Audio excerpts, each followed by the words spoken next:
वाढदिवसाची जाहिरात दिली पेपरला, अर्ध पान 1.5 लाख लावून, मोबाईलला कानाला लावून याडा उभा, याडा 50-50 मुंडकाली दरोडेखोर खाली, शुभेच्छुक याडपट. लोकांनी वाचलीन फेकून दिली. पप्प्यानं शी केली.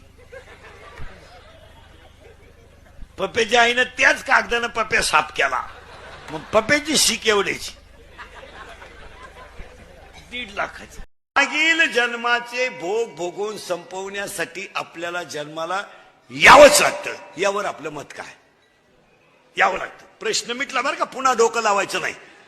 पुरीच्या बापाचं स्पष्ट म्हणणं आहे, शेती पाहिजे, सर्व्हिसही पाहिजे, एकटा पाहिजे, त्याचे आईबाप म्हातारे व्हायला पाहिजे, म्हणजे लवकर उलगतील. ही भाषा कोणाची आहे? पुरीच्या बापाची. तो पुरीचा बाप नुसत्या शेतकऱ्याला द्यायला तयार नाही आणि नुसत्या नोकरीवाल्याला द्यायला तयार नाही. नाही तर काय 15 लाख घालून सरपंच व्हायची गरज आहे? फक्त माझी लाल करा, का प्रॉफिट आहे? फायदा आहे का काही? येडेने उठायचं आणि घोडा लावायचा.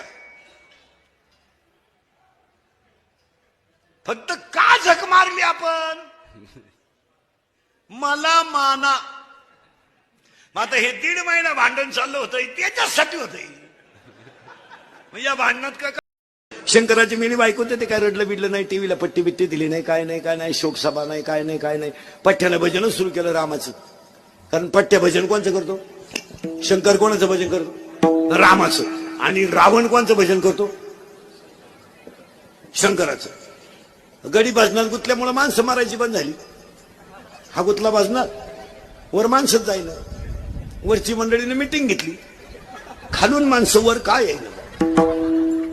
जर जळून मारणाऱ्या मुलींची संख्या कमी करायची असेल, घटस्फोटित होणाऱ्या मुलींची संख्या कमी करायची असेल, आणि तुमच्या बापाच्या डोळ्यातले अश्रू जर तुम्हाला कमी करायचे असतील, तर मुलीनं सर्व्हिसला लागल्याशिवाय लग्न करणे नाही.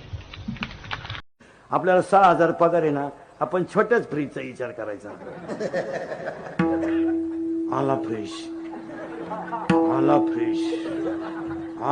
गेला ना होल्डर मध्ये बोट पितीचा टाकला ना.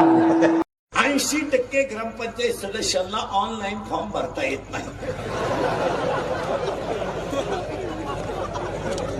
40% ग्रामपंचायत सदस्यांना इंग्रजी पत्र वाचता येत नाही. 40% ग्रामपंचायत सदस्यांना फोन पे पेमेंट करता येत नाही. फक्त झाकली. ज्याच्या घरी एकही गाई नाही तो डेअरीचा चेअरमन आहे.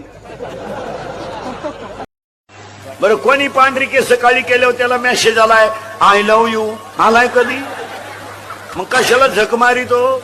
Natural thing. नॅचरल थिंग त्याचं not a challenge in the world.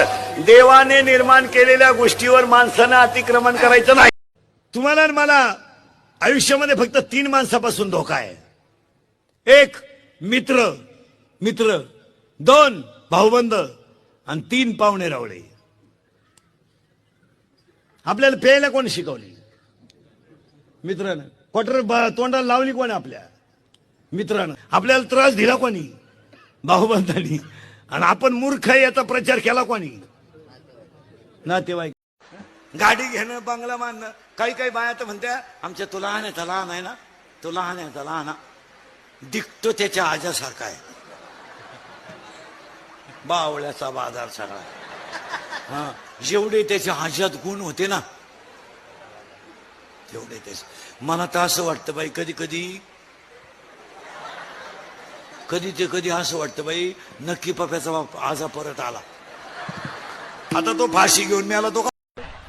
आणि त्याचा बाप म्हणला प्रयत्न करू का? आला करतो प्रयत्न, पहिलाच प्रयत्न फेल गेला. उगाच येडे पैदा करायचे आणि गावाला तकलीफ द्यायची गेलं नाही. आणि त्याची आई म्हणते असू दे 47, त्यांना तेही नव्हते. ते तर कधी 35च्या पुढे गेलेच नाही, जाणारच नाही ना बाई. येडे पैदा करायचे. येताना आईला त्रास, शाळेत गुरुजीला त्रास, लगीन केलं सासरवाडीला त्रास, मेला कावळ्याला त्रास. काय उपयोग आहे ना महाराज? जाऊ दे, थोडा दुष्काळानं हटला, पण पोरगी शेतकऱ्याला देण्यात मजाच आहे.